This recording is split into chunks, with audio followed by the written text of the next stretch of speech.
Idea আর হাতে যদি থাকে হাল, তাহলে গ্রামের পদেও পারে বৈজ্ঞানিক হতে। আজকে আমি 8টি পাইপ দিয়ে কাপড় রাখার আলনা তৈরি করব।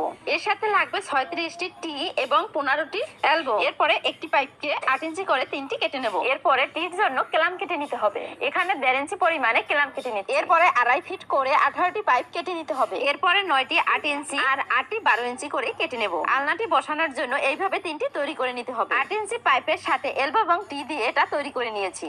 এখন এই টি এর উপরে একটি কেলাম বসিয়ে তার উপরে আরেকটি টি বসিয়ে নেব। এখন টি এর উপরে এই 2.5 ফিট পাইপ ঢুকিয়ে নিতে হবে। তার উপরে টি বসিয়ে 8 ইঞ্চি পাইপ ঢুকিয়ে দেব। এর উপরে 2 ফিট পাইপ ঢুকিয়ে এটি সেট করে দেব। এরপরে দুটি স্ট্যান্ডের উপরে 2.5 ফিট করে দুটি পাইপ ঢুকিয়ে নেব। এ পর্যন্ত ভিডিওটি দেখে থাকলে একটি লাইক দিবেন। তারপরে এই টি এর উপরে 4টি 2.5 ফিট পাইপ বসিয়ে দিন। সেই পাইপের উপরে আরো দুটি পাইপ আটকাতে হবে। এটিকে শক্ত করার জন্য আরো দুটি পাইপ আড়াআড়ি ভাবে সেট করে দেব। এবার আমি দ্বিতীয় সারি তৈরি করব। এর জন্য আরো 4টি পাইপ সেট করে দিচ্ছি। এর উপরে টি বসিয়ে আরো লম্বা দুটি পাইপ সেট করে দেব।